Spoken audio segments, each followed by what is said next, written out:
Hi po, ako ulit si MJ. Samahan niyo po ako. Ako ay maghahanda ng dinner. Isda na binalot sa dahon ng saging. So, yung mga sangkap na kailangan natin dito, luya, sibuyas, garlic, tapos spring onion, kamatis. So, hiniwa-hiwa ko lang sila ng maliliit. Tapos, pinagsama-sama ko na sa isang bowl. Kung may fresh na mangga kayo, pwede nyo siyang gamitin. Yun ang hiwa-hiwain din ninyo ng maliliit. Kasi sa akin, gagamit ako ng sinigang mix kasi wala akong mangga. So, yung kamatis, hihiwain din siya ng maliliit. Kagaya nung sibuyas, luya. Kapag pinagsama-sama na lahat, lagyan ng asin at saka paminta. Kung mayroon kayong chicken powder, gumagamit kayo, lagyan nyo. Kung hindi naman, okay lang. And then ihalo na rin yung sinigang mix. Tapos haluin mabuti. Tapos isi-set aside natin, isantabi muna natin kasi hahatiin natin yung isda. Kahit anong isda, pwede siguro basta pang ihaw kasi ito ko siya sa loob ng oven, niluluto ko siya sa oven.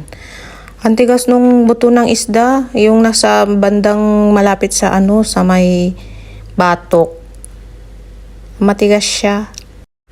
Pagkatapos ko po siyang hatiin yung isda, gumamit ako ng tissue para patuyuin siya. Kahit na hindi naman siya tuyong-tuyo. Tapos ilalagay ko na siya sa may dahon ng saging. Yung dahon ng saging galing pa sa Pinas, kaya hindi na siya fresh. Kung makikita nyo, hindi na siya fresh.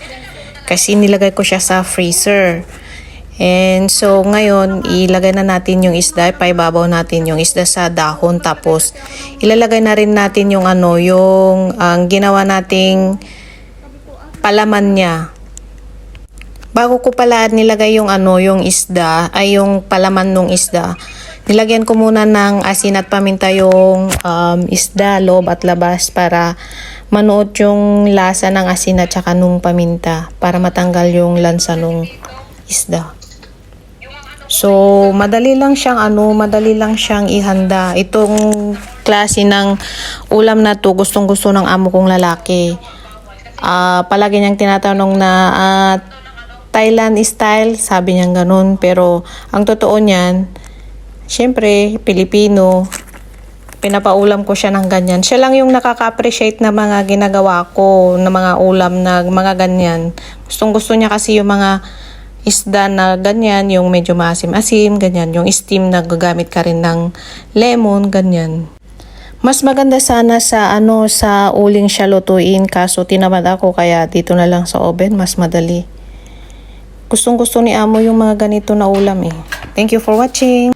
Pasensya na po, hindi ko nakuhanan ng video nung naluto ko na kasi bumaba na po yung mga amo ko at saka yung mga alaga ko.